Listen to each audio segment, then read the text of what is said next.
In hindsight, I can now see the signs of generalized anxiety very clearly before my first full-blown panic attack. I was 21 and seizing every opportunity that came my way: college, new friends, traveling. I loved it all. In 2010, I spent my spring break in Cancun with friends when halfway through our trip, I was pushed off a rocky pier by a wave. Now I've always been a worrier, but seeing my life flash before my eyes as I tried to swim to shore must have triggered something. I was in a foreign country. My foot swelled up. I didn't know how to get help. I thought I'd wait until I got home to go to an American doctor, but our flight got cancelled and we got stuck in a remote part of Mexico where few people spoke English. Eventually we got back to school safely, but after that I became extremely anxious around traveling. The next year, during spring break, I traveled to a little island in the Caribbean with my family. I was shaking on the little boat that took us from island to island, convinced it was going to sink and we were going to drown. With this sense of impending doom, I shook and didn't sleep well and ate little on that trip. I was so relieved when it was finally time to fly home. About an hour into my drive back to school, as my radio died and clouds began to roll in across the horizon, my heart started beating very quickly and my throat went dry. I started gasping for air, afraid my throat was closing, and sped to the nearest exit. Over the next several months I dealt with extremely uncomfortable and terrifying sensations when traveling by car. I had no clue what was going on and I had no idea what to tell people. Even the thought of getting into the car began to cause me excessive worry and physical sensations. As they got worse, I began to think I had a serious illness, maybe throat cancer, and started visiting my doctor, who told me it was just stress. I was given some medication, which I was terrified to use, and that was about it. I thought I was going crazy. I thought I was dying, had no one I could talk to that understood. It got so bad that at one point I started a new job and had difficulty driving to work. I couldn't get there without having a panic attack. I stopped eating and sleeping. I began to feel hopeless and depressed. I went to doctor after doctor who began to use the words anxiety and a panic disorder. We discussed anti-anxiety medications and I sought help from many psychologists as well as psychiatrists. I went through many doctors and medications before I found what works for me.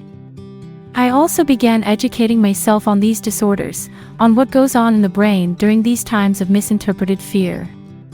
I determined my triggers. I began to meet other people like me. I found an amazing program that gave me a support group as well as techniques to work with my disorder, rather than against it.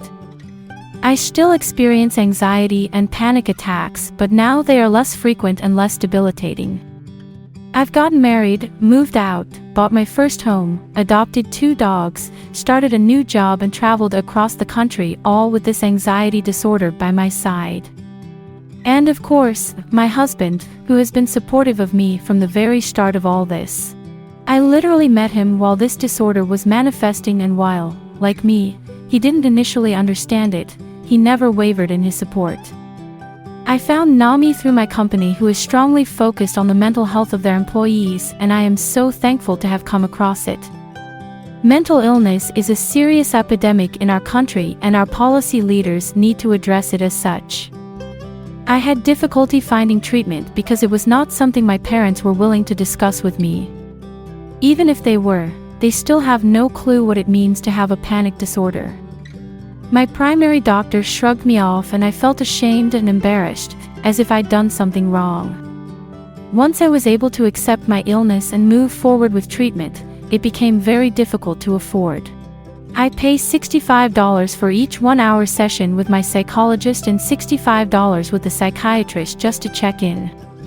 If I had no insurance, that cost would jump to $150 per each session. That's a lot of money for a broke college student. Now that I finally feel like I'm getting a handle on my own disorder, I see how far our society has to go in addressing this issue. We need funding to conduct more extensive research on neurological disorders, more affordable care, less discrimination, and more awareness. I'm persevering because I recognize that I am just as entitled to receiving help as anyone with a physical illness. I have a right to live a happy and healthy life, and I've taken it into my own hands to see that I get there. There are so many people struggling to live with mental illness that are not as self-aware or educated as me, and I want to work to change that. Improving your mental health is a unique journey for each of us, and treatment should be treated as such. If we come together, we can make this happen. I truly believe that. If you enjoyed this video, give it a thumbs up and share it with your friends so we can keep making them.